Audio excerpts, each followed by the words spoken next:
Hello, how are you?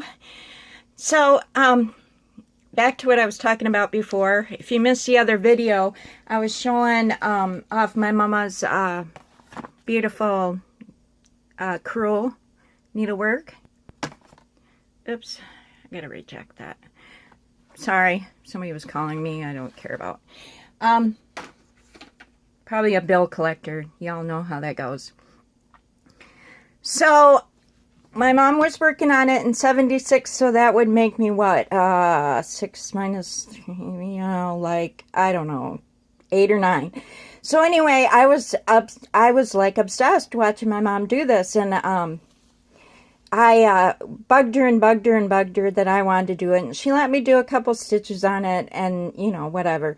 So for Christmas that year, she had gotten me a Snoopy needlepoint kit. And I played with it, but, I was a little kid, and, you get sick of it. You get frustrated, and you throw it to the side. So my mom was like, that was a waste of time. So a few years later, in the early 80s, we went to visit my sister Mindy. She was living in Virginia.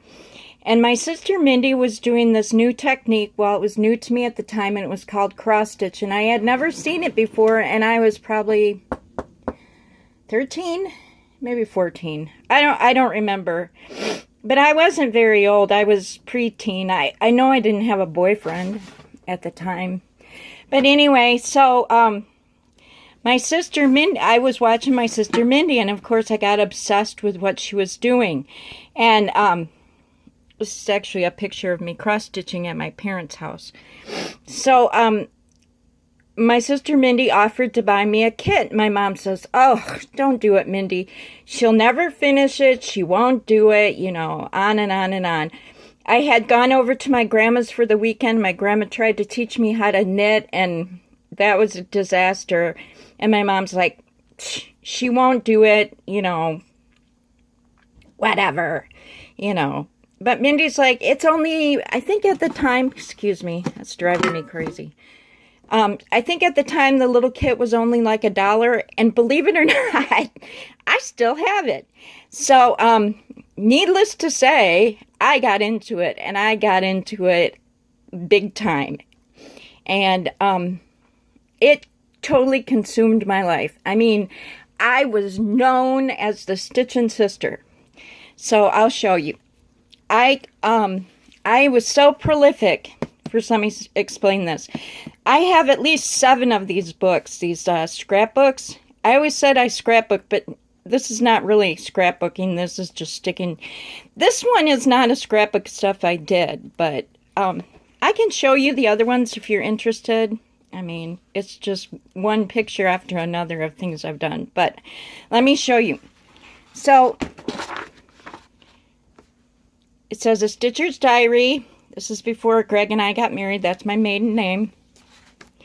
And so, here's a page I did because I thought I was clever. But anyway, this is the first cross-stitch my sister, Mindy, had given me in 83? 84? I don't know. It was a long time ago. So anyway, so these are things that I have done. These are just me starting out.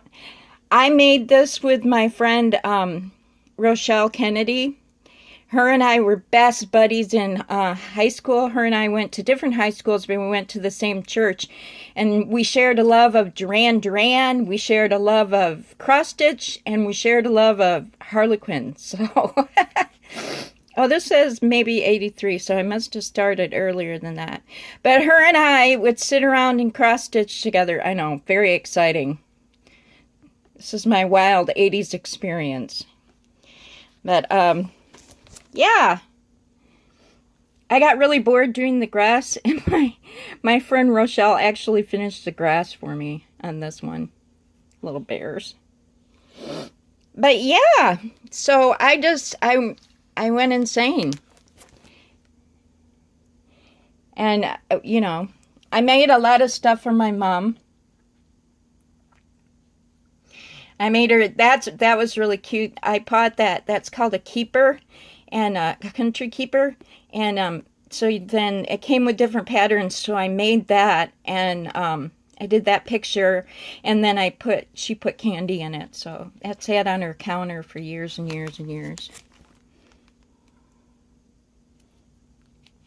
And these are all Christmas cards that I did. It got to the point where I was making cards for everybody.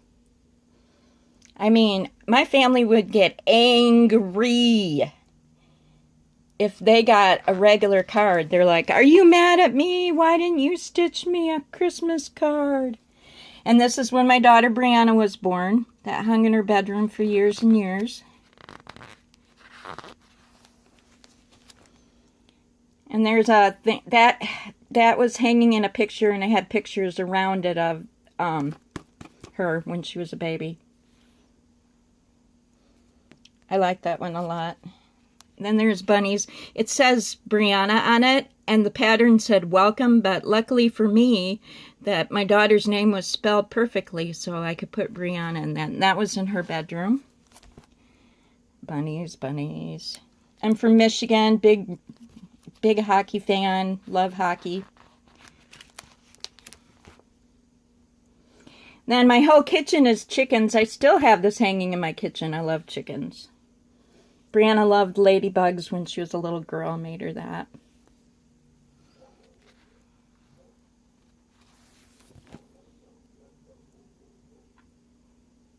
This is when my son was born, and I made that for him. Said, for my son Stephen while I was pregnant with him. Added date and weight later, obviously. Had a moon and star phase.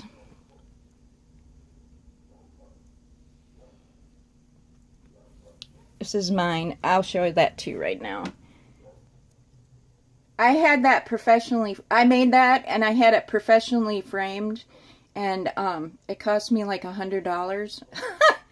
Yeah, but it looks great, and it's held up well over the years, so I'm very happy for it. I've only had a few things professionally framed. Usually I go to, oh, excuse me. See, I need to clean this craft room. It's a disaster. Usually I just go to the Goodwill and buy like frames or whatever, and then do it. So anyway, don't want you to see this ugly room. This still hangs in my kitchen. So anyway, yeah, my ex was in the Navy.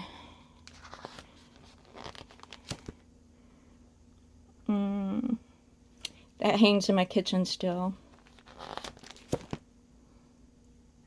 I went through a phase where I liked, we lived in Charleston and Virginia Beach, Virginia, and I got into like, we used to go to Old Williamsburg, and they had really cool samplers from the, see, that's my ex, from the, like the 1800s, so I wanted to duplicate them.